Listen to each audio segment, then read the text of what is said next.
Hey, this is Vegeta, the Prince of all Saiyans, and this is SSJ Goshen 4. Her figures are over 9,000! Hey guys, this is S Goshen 4 here with a new video for you guys, and today I am bringing you my spoiler Dragon Ball Super Broly review. I am ready. I've already watched it twice, and I am ready to tell you what I thought about the film more in depth, because if you've seen my spoiler free review, like I couldn't say too much things, so I don't want to give anything away just in case anyone who hasn't seen it. Now I can talk about more of the little details. First off, I really honestly enjoy how they told the beginning of the film, you know, with the Saiyans and everything, and it was interesting how they showed how King Cold was retiring and he was kind of handing it down to Frieza to take over duties, and I thought that was cool, and how they talked about how like they have an updated kind of reader, which is the Scouter, and I just liked all that. The beginning, it was adding more into what we already heard in the Bardock special and everything like that. Like, I liked it. I definitely loved how we got to see Raditz as a kid, because I feel like we were missing that for sure in the Bardock special. I was like, where's Raditz, you know? They added it here. You see Raditz with Vegeta. You know how they ended up traveling together to eliminate people on planets, and we also saw Nappa in there, so it's like nobody was left out, nobody was forgotten or anything like that. Everybody was there, which was really cool. I liked it a lot. And I also loved how when King Vegeta ended up dying, you know, because of the planet Vegeta being destroyed and everything, like Vegeta was like, I don't really care that he's dead. He did not give a fuck that he died, which is funny. I thought that was cool. But let's trace back to Bardock, what I thought about him and how they did his character in the movie. I already read Dragon Ball Minus, so I kind of knew what I was expecting because I read Minus already. I already knew about Gine, I already knew about all that. I really loved seeing Gine in animation. That was wonderful, because as much as I'm a little iffy with how they did the Bardock part, I really like Gine. I like her as a character a lot. I think she's cute. I think it just makes sense, you know, like where Goku gets that part from, even though in the beginning, you know, he was not the Goku we know now, but it shows that deep inside he always had that, and I feel like he got that from Gine, and we could see that now, and it's a very sweet, loving mom. Like in that part when they send off Goku to Earth, I thought it was so like, I was like, oh my god, like this is sad. Like, I don't want them to die, because we know that Bardock and Gine were gonna die anyways, but like, it was just, I wish that they did not, and I wish they did go with Goku, you know, to Earth, but we know that that can't be whatsoever. So I really like Gine. I'm gonna say that I really did, and I love seeing her in action, honestly, like and not just in a book, or you know. So, and I really like the Bardock special, because I really like the way Bardock is in that movie. He's kind of like a badass, you know what I mean? And in this one, I mean, it's not like he's not a badass. Like, we don't really get to see that, at least in this movie. We don't get to see, in the Broly movie, we don't get to see if he is a badass or not, because we don't see him fighting or anything like that. Pretty much what we see is Bardock just sensing, having a feeling that Frieza's up to no good, and he thinks, he's like, yeah, he's scared of us. He does mention that he's scared of the Super Saiyan myth, legend, and I think he doesn't want to take any chances. He wants to kill us, and he had that sense, and that's what happens. But he dies the same way as in the special. Like, he dies for his planet, pretty much. He tries to save everybody, but he ends up dying with the planet, just like in the special, which I appreciated that. I like that. I like that part. That was cool. Like, at least he died trying, just like in the other thing. I just, you know, I do like the Bardock special a lot, like, because we see Bardock kicking ass. Is more focused on Bardock, obviously, you know what I mean? And like, we get to see like his crew, like Tora, Fasha, all of them. We don't see them at all in this film, which is like kind of sad, because I really like them, but you know what I mean? But it's still cool. It wasn't like a big issue, because I got to see Bardock as like a caring father. Like, he cared for Goku. He cared about losing him. He didn't want to lose him, even though he was gonna die. He didn't want to lose Goku. He didn't want him to die too. So that was cool. Now on to Broly. I like you heard in my spoiler-free review, I did not really care for Broly as a character. He looked cool. I liked his design. He was awesome. But as a character, didn't care for him.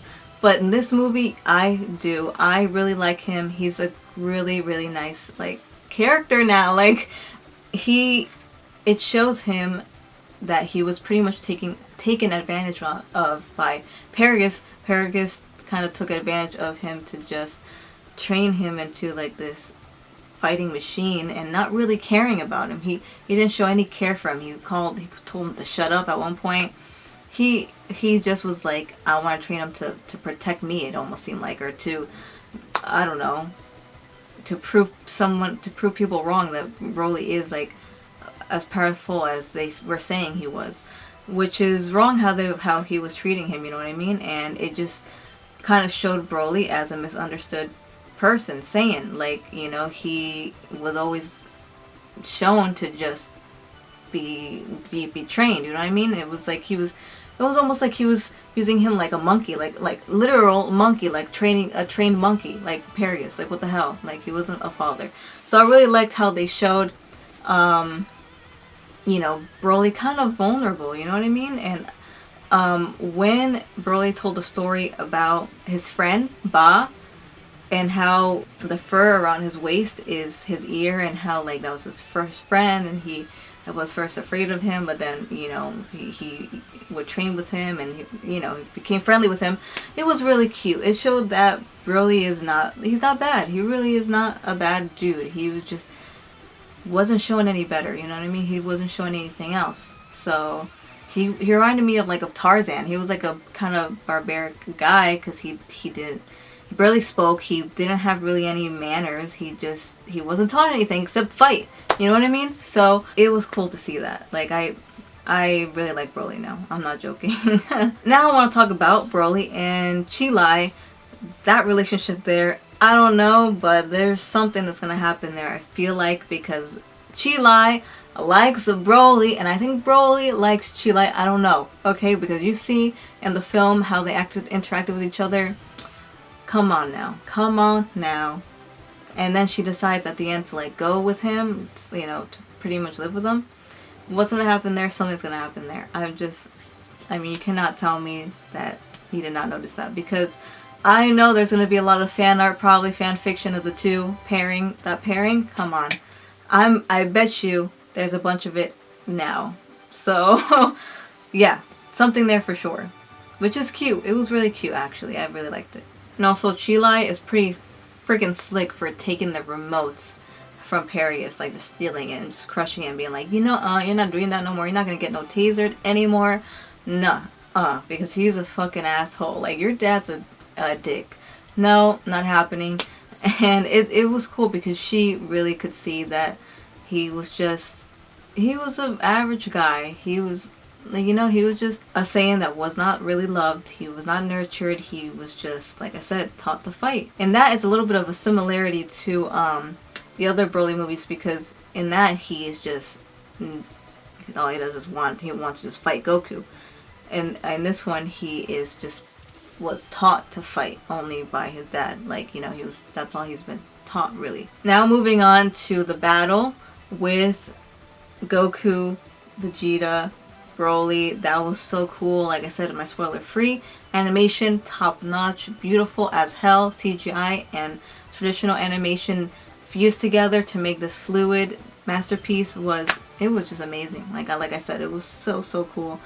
I thought it was incredible how Broly was just fighting, keeping up with Vegeta when Broly was just in his base form, and he was kicking ass. It was so cool to see that. It was so cool. Like, Broly is strong as hell, and Vegeta turned Super Saiyan God in battle. So cool.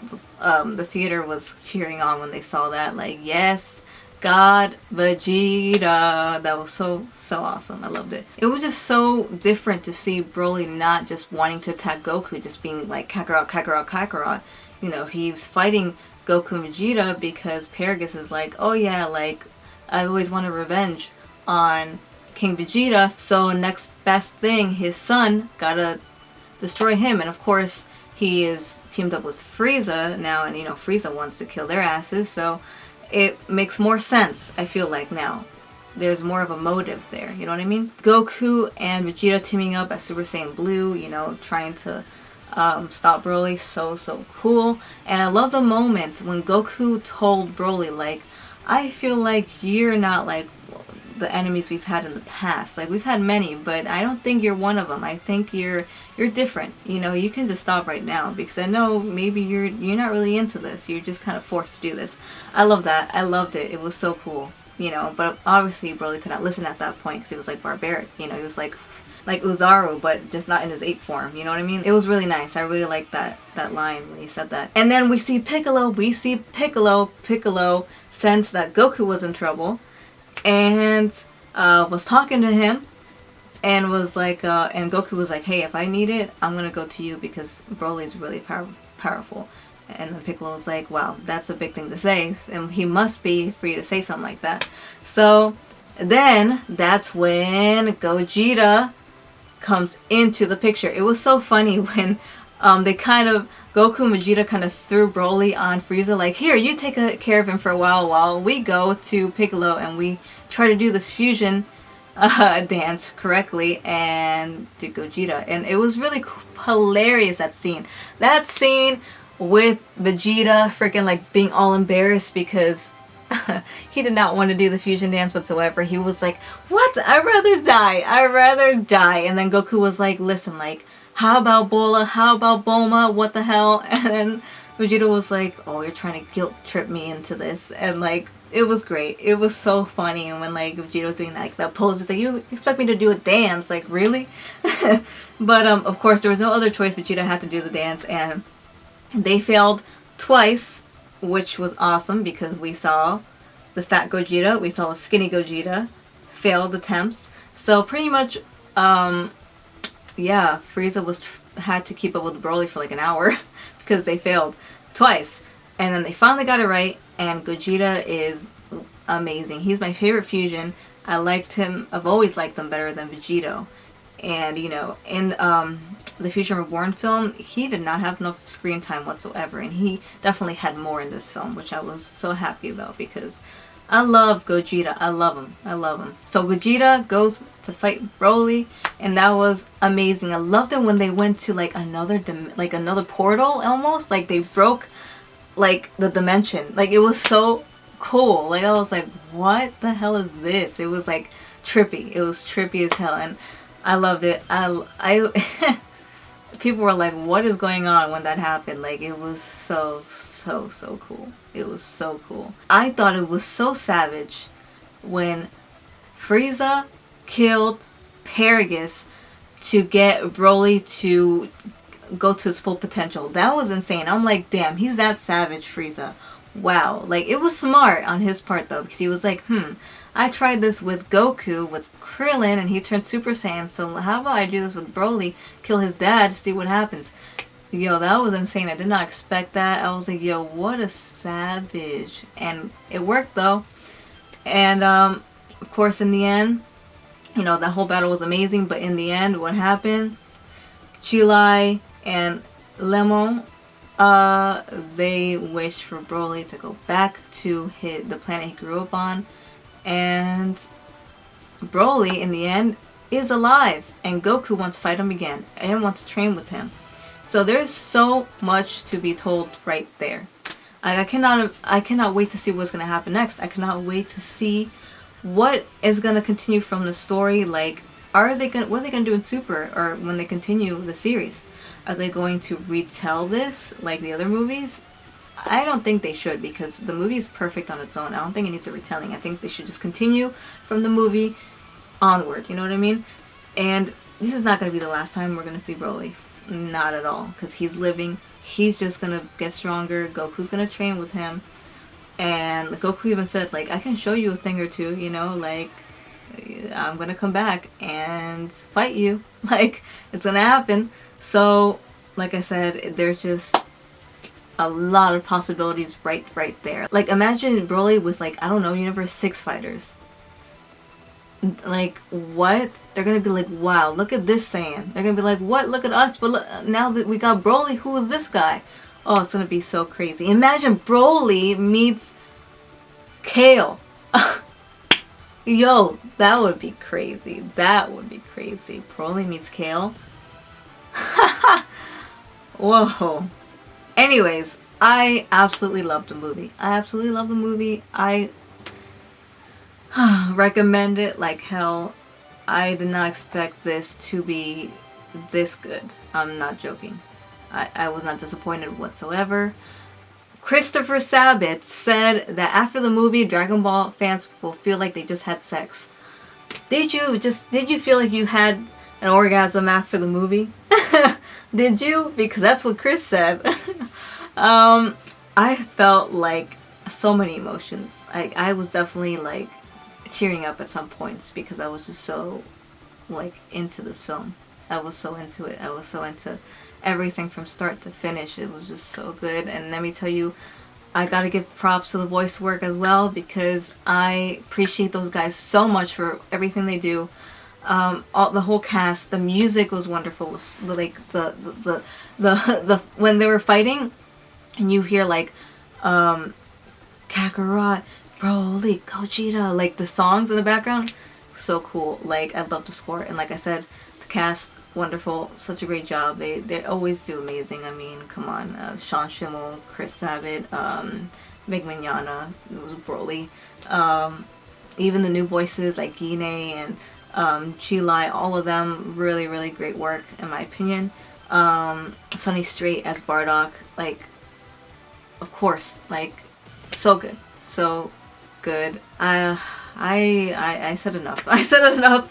It was great. I would love to see it in Japanese too. I haven't seen it in Japanese yet, and I'm sure that is wonderful as well because Japanese voice work is incredible as always. You know, I just want to hear Masako Nozawa's voice in some of these scenes because I saw how Sean was doing the screaming, you know, when Broly was like beating Goku up, you know, when he was like dragging him against the ice and all that, like you see Sean like screaming and shit, and I'm like, I want to see how Masako did that too, like, because you know her screams are intense too, so I want to see it in Japanese as well. That probably is wonderful, and like Masako still does it at like in her 80s. It's incredible. It's incredible. That woman is a legend, like honestly. Anyways, they're all legends. I'm going on for a while now because I loved it that much. Probably my favorite Dragon Ball movie of all time. I'm not joking. I really like the other movies. I like Battle of Gods a lot, but Broly is so good. So good. Anyways, what you guys think about the film? Let me know in the comments. Let me know if you watched this whole review because it's long. Is this your favorite Dragon Ball movie now? Is it? Is it? Because I could barely find any negative about it. I'm not joking about it. I'm not joking. I'm not joking. So, yeah, what's your favorite part of the movie? What did you love the best? Like, you know, they just had a little bit of everything, but it didn't feel like it was too much into the story either. It didn't feel like they were just throwing shit in and like it ended up, it was too much. Like, no, it was perfect. Like, they have Gogeta, they have Broly, they got Bardock, and they got like the backstory and like, but it all fit perfect in the time frame. Like, it was a perfectly done movie. And it felt like a feature, more of a feature than all the other films. Alright guys, peace out. I'm going on for too long talking about this. Let me know what you guys thoughts. Guys, in the comments, peace out, Goshen Force. Did you enjoy it as much as I did? I'm sure you did. Alright guys, until my next video. Peace, keep breaking limits every single day. Hey, it's Pan from Dragon Ball GT, and you're watching my good friend SSJ Goshen 4. Yeah!